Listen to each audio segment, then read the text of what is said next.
Le 23 septembre 1880, un certain David Lang arpentait paisiblement ses terres dans le Tennessee lorsqu'il disparut soudainement, comme volatilisé.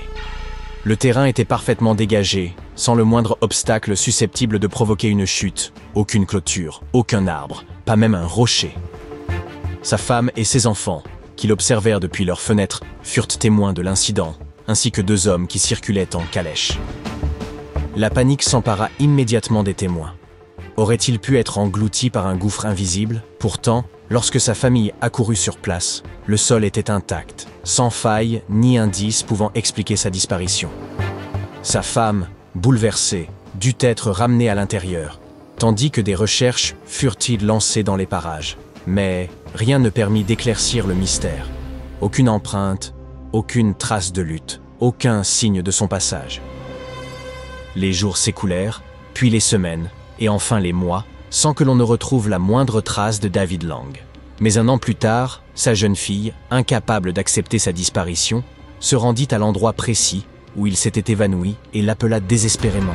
C'est alors qu'un murmure plaintif retentit de nulle part. « Aidez-moi !» Affolée, elle courut prévenir sa mère, qui, à son tour, perçut cet appel angoissant. Durant plusieurs jours, elles revinrent sur les lieux, tendant l'oreille aux faibles supplications qui s'amenuisaient progressivement, jusqu'à ce que le silence s'impose définitivement. David Lang avait-il franchi à son insu une brèche vers une autre dimension? C'est là que les choses prirent une tournure encore plus étrange.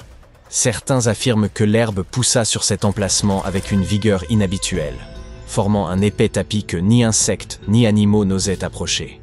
D'autres, au contraire, prétendent que plus rien ne repoussa jamais à cet endroit, devenu une terre stérile et maudite. Une seule certitude demeure, David Lang ne reparut jamais, et certains préfèrent encore éviter ce champ. Rassurez-vous, il n'est nul besoin d'éviter la région, car cette histoire relève presque assurément du mythe. Tout porte à croire qu'elle trouve son origine dans l'imagination fertile d'un faussaire notoire des années 1880, Joseph Mulhattan, qui aurait inventé l'affaire David Lang dans le cadre d'un concours de mensonges. Une disparition tout aussi énigmatique aurait eu lieu en Prusse. Le 25 novembre 1809, dans la ville de Perleberg, un homme pénétra dans une auberge, commanda son repas, puis s'évanouit dans la nature. Cet homme n'était autre que Benjamin Bathurst, un diplomate britannique opérant sous le pseudonyme de Baron de Kock, afin d'échapper aux espions de Napoléon. Après avoir passé des heures à rédiger des documents dans sa chambre à l'auberge du Cygne Blanc, il sortit et se dirigea vers sa calèche. Mais lorsque son valet arriva quelques instants plus tard, Bathurst s'était volatilisé. La nouvelle ne parvint en Angleterre qu'après plusieurs semaines. Dès qu'elle l'apprit, son épouse, Philida Bathurst, se précipita en Prusse et organisa des recherches, explorant chaque recoin de Perleberg, ainsi que la rivière voisine, la Stepenitz. Puis, des indices troublants commencèrent à émerger. Son luxueux manteau de fourrure fut retrouvé dissimulé dans une écurie. Quelques semaines plus tard, 2 vieilles femmes, fouillant les bois à plusieurs kilomètres de Perleberg, mirent la main sur son pantalon. Un palefrenier de l'auberge, August Schmidt, devint rapidement le suspect principal. Sa mère avait été surprise en possession du manteau volé, et une serveuse d'un café voisin affirma sous serment avoir vu Schmidt poursuivre Bathurst cette nuit-là. Il semble donc qu'il se soit débarrassé du diplomate britannique. Toutefois, la promesse d'une récompense incita nombre d'opportunistes à propager de fausses pistes et les rumeurs affluèrent, rendant toute enquête extrêmement complexe. Déterminée à connaître la vérité, Philida Bathurst se rendit auprès de Napoléon en personne, en quête de réponse.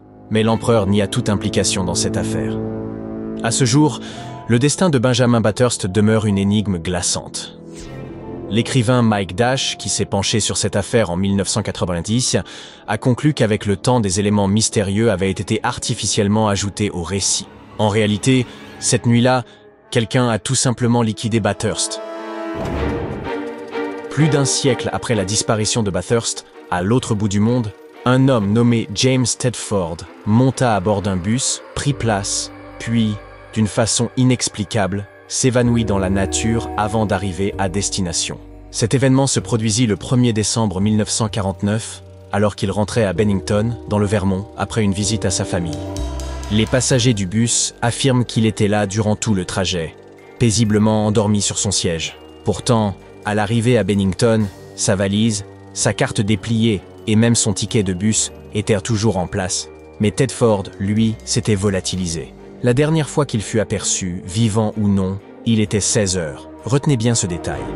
Cette disparition troublante ne fut ni la première ni la dernière anomalie survenue dans ce que les habitants appellent le triangle de Bennington.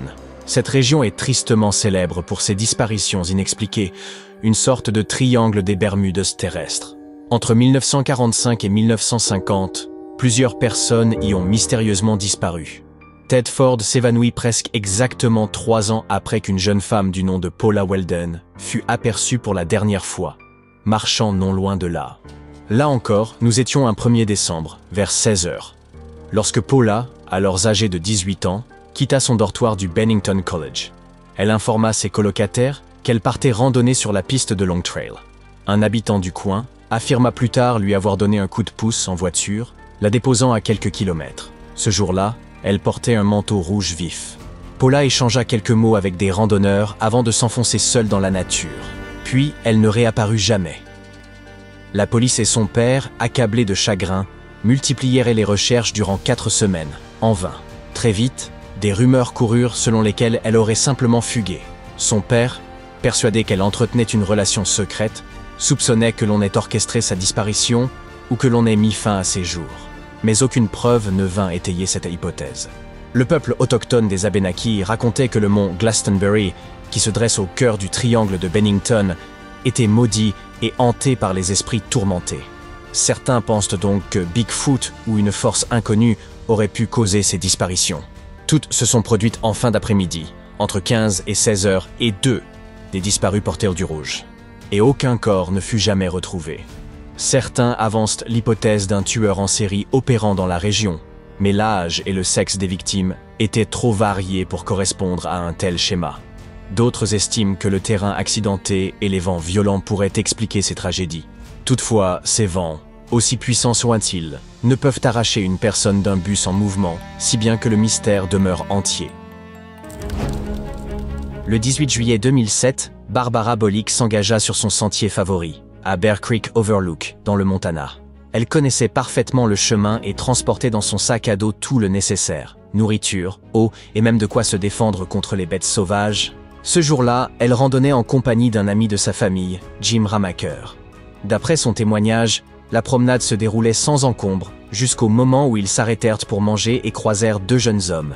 Peu après leur séparation, Barbara s'éloigna de quelques mètres devant Jim sur le sentier.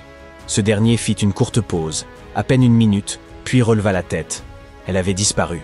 Il fouilla les environs, mais il ne trouva ni Barbara, ni son sac, ni la moindre empreinte menant ailleurs. Affolé, il courut vers les premières personnes qu'il aperçut, des ouvriers travaillant à l'entrée du sentier. Mais eux non plus ne l'avaient pas vu. Des équipes de secours accompagnées de chiens et d'hélicoptères explorèrent chaque recoin susceptible d'abriter la disparue. En vain, aucune trace d'elle, et même les chiens ne purent repérer son odeur. Avait-elle seulement été présente ce jour-là? Si un prédateur l'avait attaquée, des signes de lutte auraient été visibles, des bruits auraient alerté Jim. Elle aurait pu tomber dans une crevasse, mais sa peur du vide la rendait extrêmement prudente en pareil terrain. Et l'hypothèse d'une fugue semblait absurde. Son passeport, sa carte d'identité et ses animaux bien-aimés étaient à rester chez elle. Sa disparition demeure aujourd'hui une énigme,